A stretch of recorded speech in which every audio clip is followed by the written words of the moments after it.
Hi, I'm Lillian. Welcome back to my channel, Ink and Pages. Today I'm going to be showing you the 9 books I got in 2024, starting with this very gorgeous copy of Stone Blind by Natalie Haynes. It's like a proper hardback, looks expensive, got a nice pattern on the side. I got this for free through work. In one of the staff rooms there was like a little box as like a book swap box, kind of like a mini free library, but obviously just for the people who work there. So I picked this up from it back in May last year, have not touched it since.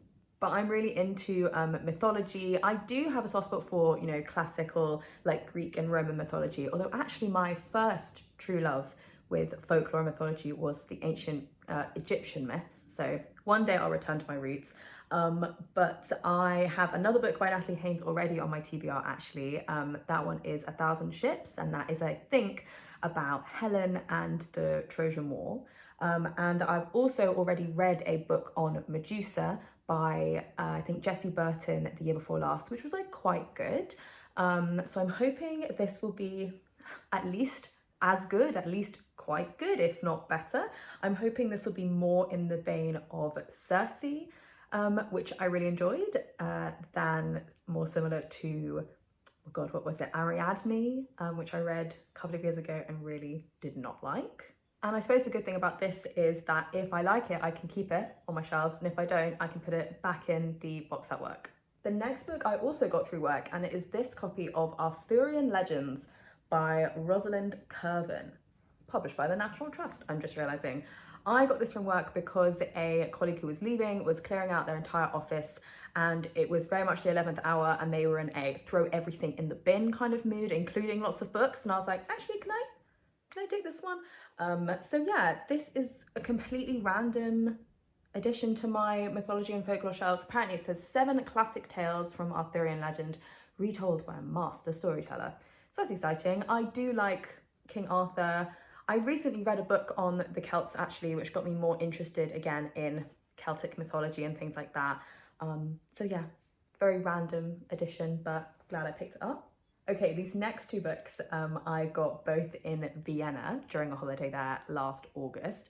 On our very last day, like that evening we flew out, that last morning we went to Shakespeare and Company in Vienna, which I didn't realise had a branch there, because obviously the like big famous Shakespeare and Company shop is in Paris. That's what everyone goes to. Actually, me and my friend had also gone to Paris last year as well. We went back in February, and we talked about maybe going to Shakespeare and Company because, like, we know it was really famous and it's like very central. It's quite close to Notre Dame. And we got there just to see what the vibe was, and the vibe was at least a 30-minute queue before you got in the shop. And I was like, I don't want to go that much. I don't really care. I prefer my bookshops without like a holding pen of tourists, even if I myself am a tourist. So we ended up not going. But then when we went to Vienna, which was an absolutely amazing time, we were there for over a week. We went to Shakespeare and Company on our very last day, and I got 2 books. The first one I was drawn to is In the Land of Invented Languages by Akira Okrent. This appealed to me because I really like languages and linguistics and all that kind of stuff. And so this is all about conlangs. Conlang stands for constructed language, and so it's basically like a fake language, or one that someone has actively made up kind of in one go, rather than how languages normally develop, which is over hundreds and thousands of years of gradual language shift and that kind of thing. So this, I think, is going to touch on things like Klingon from Star Trek, and like Dothraki from Game of Thrones, and hopefully also Elvish from Lord of the Rings. But it just sounded really cool and exactly the kind of thing I'm interested in.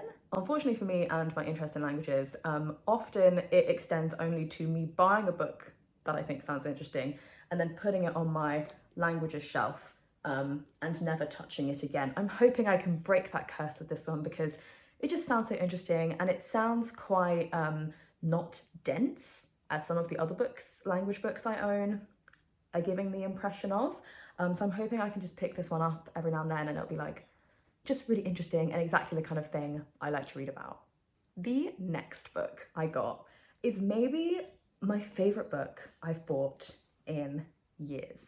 So for context, last year I listened to the audiobook of Dracula by Bram Stoker while doing a Dracula themed jigsaw puzzle. It was really fun, really loved that puzzle. Also really enjoyed the book, which was unusual for me because obviously it's a classic. It's just over, I think, 125 years old, I think. And I didn't love the book, but I really enjoyed it, and I can understand why it's a classic everyone actually seems to like. Sometimes you read a classic and you're like, why is this the one we've chosen to remember and put on a pedestal after all these years? Not so with Dracula. I actually really liked it. I'd like to reread it. It's one of those books I'd like to write an essay on one day. And so ever since then, I was searching for my dream copy of Dracula. Every time I went to a bookshop, if I remembered, I would go to the fiction, or actually what section is it in? This is another struggle. You'd have to check the classic section if there was one, you have to check fiction. Sometimes it would be in horror, sometimes they have a whole other display for this kind of thing. I'd try and find a copy of Dracula that I really liked. I had two categories I wanted to fulfill. I wanted it to be gorgeous, I wanted it to be beautiful, and I wanted it to have a red cover. This was very important to me. There are lots of editions of Dracula out there which have like black covers and like creepy dark ones, and I'm like, no, I want a red cover. And then at the back of Shakespeare and Company in Vienna, I laid eyes upon my dream edition of Dracula by Bram Stoker. Look at this bad boy. It has the sprayed edges, which actually, hot take, I don't really like sprayed edges. I actually think they take away from the aesthetic of a book, but I'll allow it here. It's gorgeous. Look at this. It's got marbled end pages. It's so beautiful. It's got like a ribbon and everything. I'm so deeply obsessed. And what makes this even better is that this is not the first time I've seen this book. I saw the book spine of this edition in a jigsaw puzzle, which I've done a few times. It's one my family owns, and it's called like Book Classics or something, and it has a series of classic book spines in, and Dracula is one of them. And I always wondered, like, are these real editions or are these ones that the illustrator had made up just for the drawing, which was turned into a jigsaw puzzle?